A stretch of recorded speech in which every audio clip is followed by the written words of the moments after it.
Bismillahirrahmanirrahim. Did you know that on the Day of Judgment, 3 things will stand beneath Allah's throne and testify about us? We'll explore these 3 critical matters, so stay with me until the end.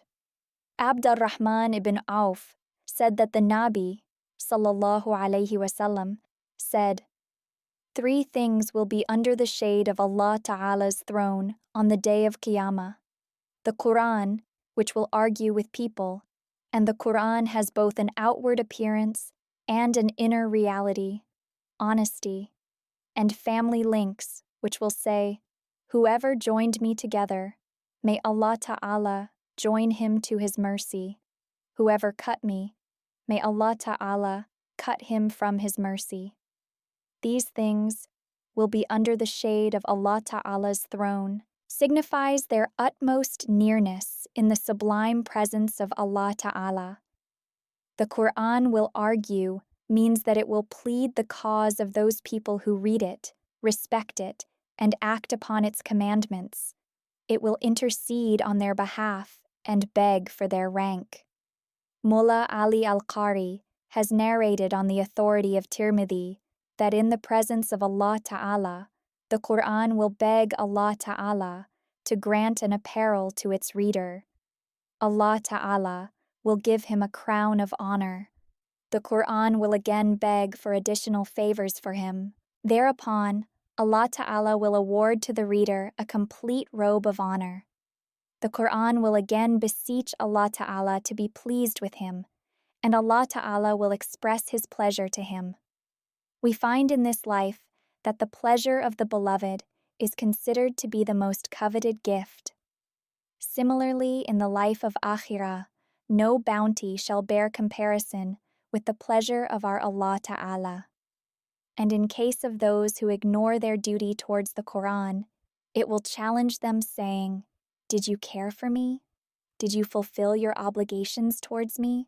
It has been reported on the authority of Imam Abu Hanifa, rahmatullah alayhi, in Ihya, that it is the due right of the Quran that it should be read completely twice a year. Those of us who never care to read the Quran should first consider how they will defend themselves against such a strong plaintiff. Death is inevitable, and there can be no escape from it. The meaning of the expression, an outward appearance and an inner reality, is evident. The Quran has an apparent meaning, which can be understood by all, but deeper spiritual significance is not understood by everybody. It is in this connection that Rasulullah sallallahu alayhi wasallam has said, whosoever expresses his personal opinion in respect of anything in the Quran commits a mistake, even if he be right in his opinion.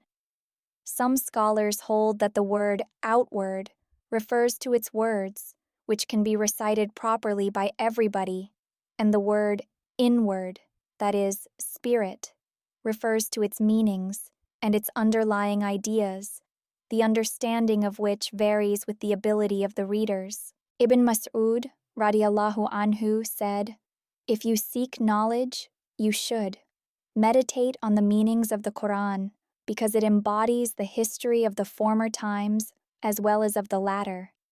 It is, however, essential to observe the prerequisites for interpreting the Quran.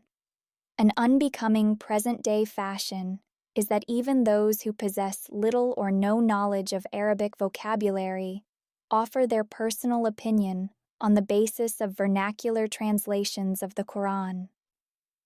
May Allah enable us to understand the words of the Hadith, act upon them, and convey them to others. Ameen. Stay tuned, as I will return with another Hadith soon. Don't forget to watch before you sleep.